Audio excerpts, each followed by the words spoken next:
From the bottom of April, the market is up an incredible 37%. NASDAQ swings have been even larger. It's been quite a year. In this wrap, I'm going to analyze the year, its trends and themes. Although inflation has slowed, the cumulative impact of all that inflation over the last several years continues to be felt. The private credit debt universe has ballooned from around $2 trillion in 2020 to roughly an incredible $3 trillion in 2025. Investors are worried about the growth in private credit and what potential losses lie underneath. In my view, the potential realization that the ever larger LLMs won't get us to the finish line is the fundamental risk to the entire AI story. AI has been the tide lifting many boats, and the reverse would not be pretty. Just like in the financial crisis, the signs exist if you know where to look.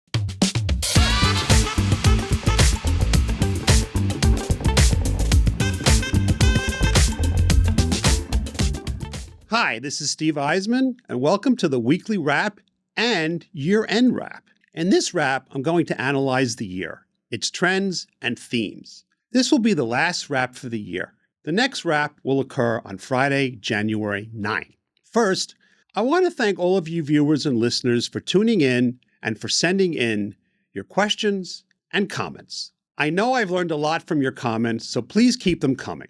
And now for the year.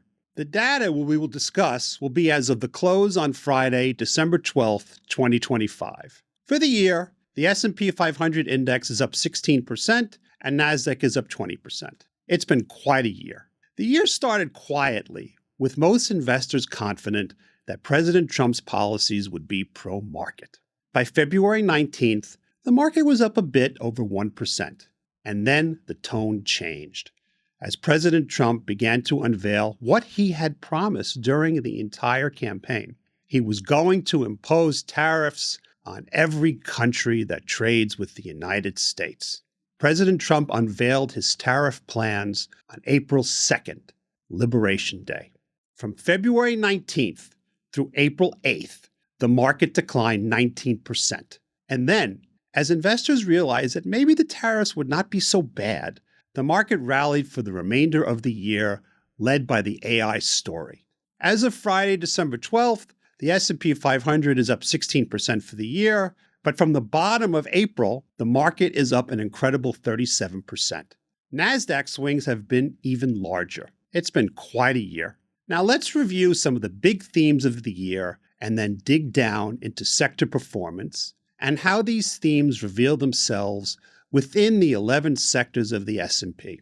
I think there are 4 dominant themes in 2025. 1, the K-shaped economy. 2, the AI revolution or an AI bubble. 3, fears about the growth in private credit. And 4, affordability. Theme 1, K-shaped economy. Despite the economic uncertainty created by tariff news, U.S. GDP should grow over 2% in 2025. Which is pretty decent. But under the hood, there are emerging problems. 2% of 2024 US GDP is around $500 billion. If you add up all the AI-related CapEx for 2025, it's over $400 billion. So outside of AI-related stuff, the US economy is barely growing. It's a K-shaped economy, and that K is reflected in the performance of individual stocks and sectors of the market. Specifically, despite a great overall year, 37% of the stocks in the S&P are down for the year. This is also why the S&P 500 equal weight index is up only 10% versus the 16% for the S&P 500, which is a weighted average index. The big got bigger. Theme 2, AI revolution or AI bubble. AI-related stocks and themes drove the market higher since April 8th. Stories about NVIDIA's enormous revenue growth and hyperscaler CapEx dominated the market. Yet, even though the market is either at or close to all-time highs, it's essentially been flat since late October. The market has been wrestling with whether there is an AI bubble. Let me address the bubble debate. One of the great things about doing this weekly wrap is that I get to revisit themes and refine my thinking. I've given this bubble debate a great deal of thought. And here's what I think are the major issues. As for whether it's a bubble, there is no question hyperscalers are buying chips like crazy from NVIDIA, AMD, etc. because the hyperscalers have actual demand from customers. AI data centers are being planned and constructed because there is real demand. None of this is imaginary. This is not like the dot-com bubble where hundreds and hundreds of companies went public with little more than a business plan. The largest companies in the world, Amazon, Google, Meta, Oracle, are spending billions of dollars in CapEx because they have actual orders. Right now, there is a virtuous cycle because the LLM models that create AI continue to scale ever larger. And as they scale, they have an insatiable demand and need for more and more chips. So the demand is real, and the money is being spent by large global companies. The fact that NVIDIA's third quarter 25 revenue grew in excess of an amazing 60% is really all you need to know. The bulls argue that it is still very early in the AI story. For now, we should definitely expect the AI growth story to continue well into 2026. But what can potentially derail it? I think two things, one structural and one intellectual.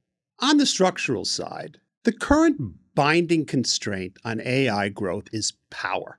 You can build an AI data center, but if you can't plug it in, what good is it? And that has already happened in Santa Clara, California, where 2 finished data centers have no electricity. The U.S. produces currently about 4,200 terawatt hours of electricity annually. U.S. electrical growth used to be 1% annually. It is now 3%. Now, 3% does not sound like that much more than 1%, but 3% of 4,200 terawatt hours equals 125 terawatt hours. And that's the equivalent of these power needed to supply a few large cities. New York City, for example, consumes about 65 terawatt hours annually. This is why hyperscalers are looking for alternative power sources. It explains the incredible performance of nuclear and uranium stocks and other alternative energy stocks like Oklo and Bloom Energy. Yet, here's the problem. It takes time to construct new power sources. It requires planning, permitting, and construction, and that all takes lots of time. From drawing up the plans to completion, it's at least a 2 to 3 year process. Pray for mild winters because otherwise too much stress will be put on the grid. More importantly, if it becomes clear that AI database construction will be delayed because of lack of power, hyperscalers will slow their ordering of chips, and the entire virtuous cycle will reverse. This first risk that I've just outlined is a question of timing, but does not undercut the overall AI thesis. The second risk is an intellectual one and goes to the heart of the entire enterprise. Is the approach to ever-increasing LLMs a dead end? Back in the great financial crisis era, when my team and I researched the subprime market, we eventually concluded that the entire fixed income mortgage industry rested on the bedrock of one assumption, and one assumption only. Housing prices in the US could never go down on a national level. Once we realized that because of bad underwriting, housing prices were in fact going to decline, we also realized that the entire mortgage market edifice was going to collapse. The fundamental risk to the entire AI story wields potentially similar dynamics. The bedrock reason why there is such an insatiable and growing demand for chips and other AI-related hardware is that the companies that are creating large language models all assume that they must keep scaling them bigger. The bigger they get, the better they get. ChatGPT-2 is much better than ChatGPT-1, and so on and so on. And to achieve AGI, artificial general intelligence, the models need to scale ever larger and larger. And the more scaling, the ever-increasing demand for chips and hardware. The first chink in this armor occurred when OpenAI released ChatGPT-5 in August, and critics pointed out that it was not that much better than ChatGPT-4. Since then, there has been a growing but still minority opinion that believes that continuing to scale LLMs is becoming a dead end. A few weeks ago, one of the original founders of OpenAI announced that he had come around to this minority opinion. He believes that continuing to scale LLMs has entered an era of diminishing returns, and that the industry needs to go back to basic research. Now, I'm the first to admit that I am no expert in computer science, but I can sense when a minority opinion is gaining traction. If this opinion gains further traction, then some companies may back off scaling LLMs. Once that happens, the need for more chips will diminish, and tech hardware growth will slow across the board, and the virtuous cycle will reverse. In my view, the potential realization that the ever larger LLMs won't get us to the finish line is the fundamental risk to the entire AI story. Theme 3, the growth in private debt. It's a bull market, and yet stocks like Apollo and Blackstone are down 10 and 12% respectively. Why? Because investors are worried about the growth in private credit and what potential losses lie underneath. The private credit debt universe has ballooned from around $2 trillion in 2020 to roughly an incredible $3 trillion in 2025, with U.S. banks themselves lending close to $300 billion to private credit providers. Now, there have already been 2 canaries in the coal mine, but they have not been plain old losses, but actual fraud. Tricolor was a used car lender that suddenly imploded. Creditors are probing whether the same vehicles were pledged to multiple lenders. There are reports of vehicles vanishing. First Brands was an automotive aftermarket parts company that also suddenly evaporated. Lenders have made allegations similar to Tricolor, the reuse or misrepresentation of collateral. By the way, the loans for Tricolor and First Brands did not originate in the private credit world, but they are still viewed as warnings about what could happen. Now, it's very hard to make a firm conclusion about the risks inherent in private credit. Before the great financial crisis, it was actually fairly easy to see the deterioration in mortgage credit. In the United States, mortgages are all securitized in public securitizations. Every securitization reports its credit data every month, and anyone can have access to that data if they are willing to pay Moody's or S&P for access to their securitization database. I did, and I watched it happen. Here, private credit is just that, private. There are no databases that show monthly or quarterly credit data on private credit. So if it blows up, it's almost by definition going to be a surprise. The market is afraid, but I don't think that the growth in private credit will cause a recession. What I do think is that when a recession eventually does occur, the weaknesses in private credit, whether they are big or small, will be revealed. Theme 4, affordability. This has become a big political issue. Although inflation has slowed, the cumulative impact of all that inflation over the last several years continues to be felt. And one can see the impact of affordability in sectors like consumer staples and consumer discretionary, which we will discuss soon. Let me just touch on the affordability crisis in housing, which I spoke about in a previous wrap. Sure, if the 10-year yield goes below 4%, that will help housing demand. Yet, the reasons as to why housing is so unaffordable go well beyond mortgage rates that are too high. My view is that this is not a demand problem. If we could build affordable homes, people would buy them in a heartbeat. And the usual solutions that politicians give are always related to the demand side. During the presidential campaign, the Democrats proposed giving $25,000 in down payment assistance for first-time homebuyers. But that would not solve the problem because housing prices would just go up. This administration is proposing a 50-year fixed-rate mortgage. That won't solve the problem either. Housing prices would also just go up. And the other problem with a 50-year fixed-rate mortgage is that it will just take consumers that much longer to build equity in their homes. Demand is not the problem. It's supply.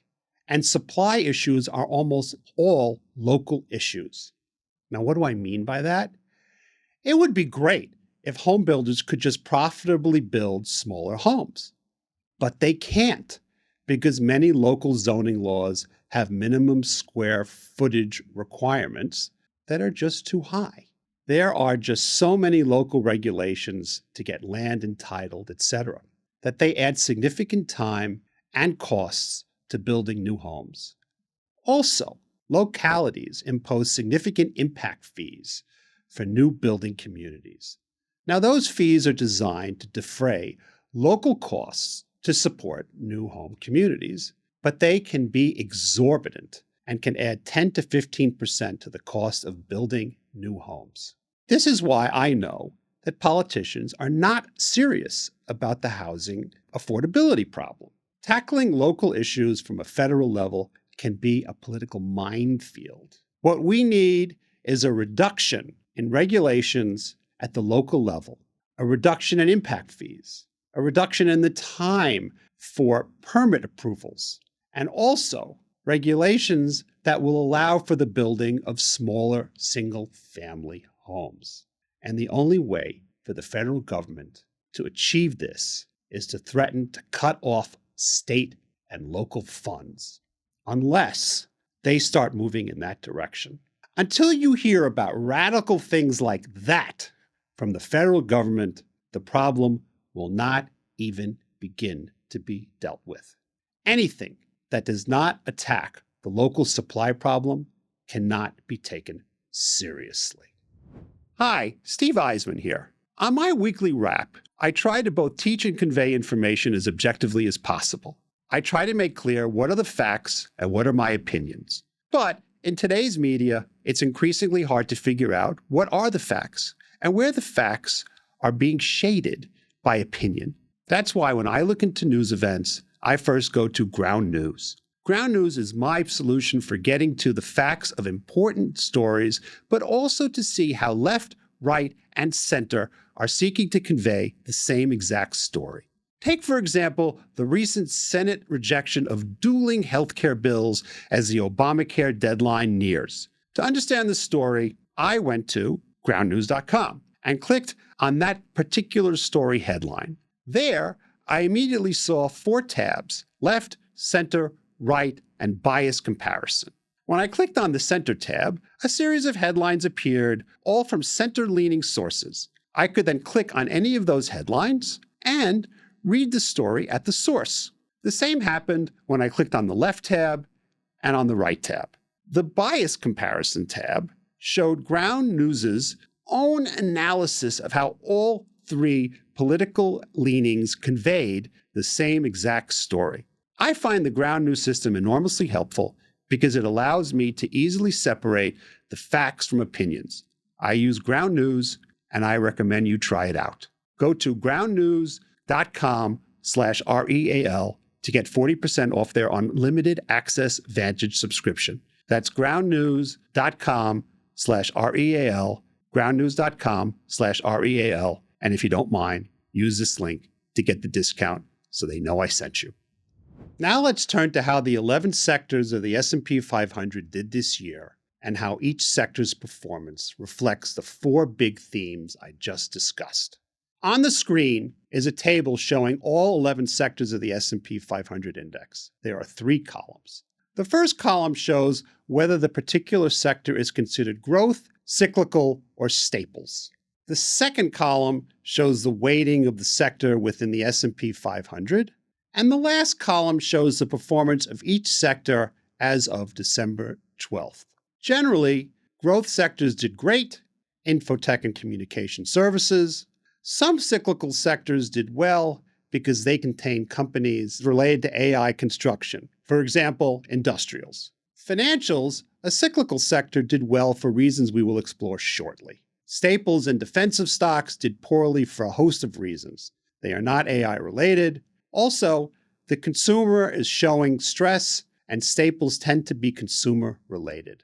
The same applies to consumer discretionary, which also underperform. Now, let's dig deeper. Infotech, a growth sector and the biggest sector at 35% of the S&P. The sector did very well, up 26%, but not as well as you might think given the dominance of the AI theme this year. That is because AI has already revealed winners, but also some potential long-term losers, thereby creating tremendous dispersion within the infotech sector. So yes, NVIDIA is up 30% this year, and Palantir is up a whopping 140%. However, software and tech consulting performed poorly, even though it has been a great space for decades. The large software companies tend to have large and insurmountable moats around their businesses. Consistent and modelable growth can be relied on. Also, tech consulting has been a growth area for a long time. The current fear is that AI is reducing the cost of software production to such a degree that those moats are no longer insurmountable, and fear has gripped the sector. By the way, this is not a universally held view. There are critics out there who say that AI does not really reduce the cost of software, or not by much, but it's too early to really know, and it's impossible to disprove a negative. As for tech consulting, the thought is that such services are needed less when ChatGPT can do much of the work. That is why Salesforce is down 22%, and Accenture and Gartner Group are down 23% and 52%, respectively. Financials, a cyclical sector and the second largest sector at 14% of the S&P, which just goes to show how much tech dominates the United States market, and that the second largest sector, financials, is 60% smaller than infotech. Financials, particularly large banks, did well because there was no recession. There was the beginnings of an M&A boom, and the yield curve steepened, which helped the net interest margins of banks. Citigroup was up 59%, and Goldman was up 55%. The laggards were alternative asset managers like Apollo and Blackstone for the reasons already discussed. Payment companies like Block and PayPal are down year-to-date over 20% as the sector suffers from increased competition. Communication services, viewed as a growth sector and represents 10% of the S&P. It was the best performing sector, up 32%. Two areas outperformed. AI-related stocks did exceptionally well. Google was up 63% this year. Wow. Also, traditional entertainment stocks also outperform as the auction for Warner Brothers, up 180%, lifted the entire traditional entertainment group. Negative performers included cable and wireless companies, as investors feared increased competition and continued cord cutting. Consumer discretionary, 10% of the S&P 500, a cyclical group, and a laggard, up only 6%. Why? Because it's a K-shaped economy, and while the consumer continues to spend, there are plenty of weak spots emerging. In particular, housing and housing-related stocks perform poorly, with Lennar, for example, down 12% this year. Also, while high-end consumers continue to spend, and Ralph Lauren is up 60% this year, the low-end consumer is suffering and pulling back, hence Chipotle is down 40% this year. Healthcare, 9% of the S&P and up 11%. Although healthcare underperformed the market, it is the best performing staples group. Some pharma stocks did well, like Eli Lilly, up 33%, which seems to have won the obesity drug wars.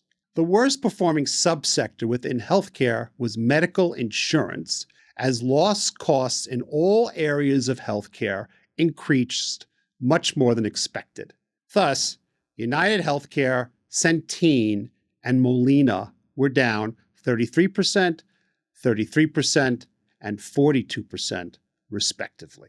Industrials, 8% of the S&P and a cyclical group. The group was up a nice 19%, but there was incredible dispersion within. Anything AI related generally did well. Thus, the best performing stock within industrials was GE Vernova, the GE spinoff. GEV manufactures gas turbines for utilities. Thus, its products are at the heart of supplying energy to AI database centers. The stock is up over 100% this year. Industrials related to housing perform poorly. Carrier Group, for example, an HVAC company, is down 22% this year. Staples, 4% of the S&P and up only 2%. Obviously, Staples is considered a steady Eddie group, and defensive stocks of all kinds have done poorly this year as investors chase the AI story. But the poor performance of Staples goes deeper than just that. Tariffs hurt margins, and consumers are pulling back.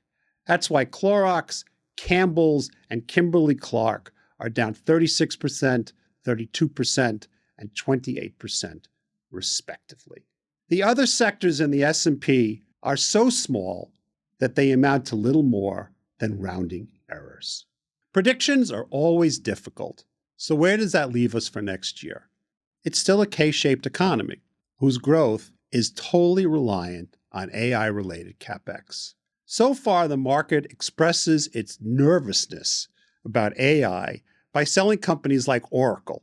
The market is worried about the debt Oracle is raising to fund its AI CapEx, and the debt markets are worried too.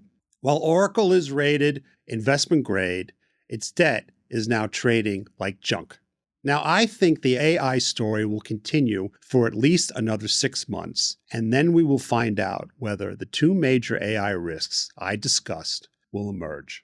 If the market starts to digest these risks as real threats, we could see a major pullback in the overall stock market. AI has been the tide lifting many boats, and the reverse would not be pretty. Just like in the financial crisis, the signs exist if you know where to look.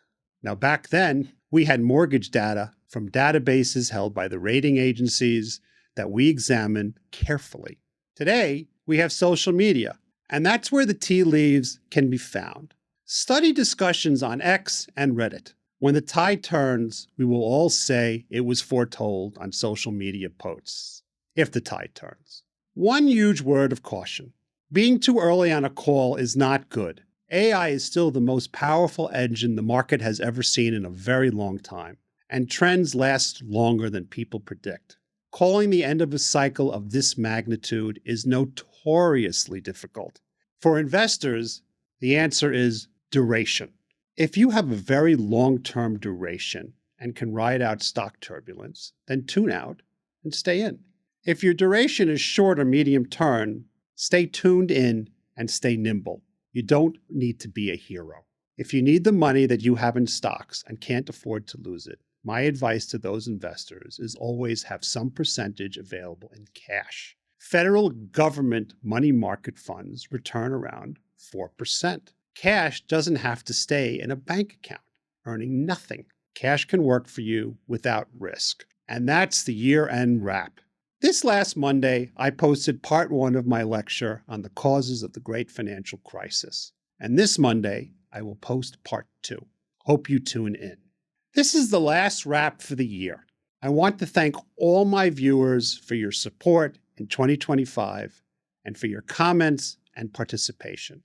You make the work exciting and challenging. It's great to be in a conversation with many engaged and interested people.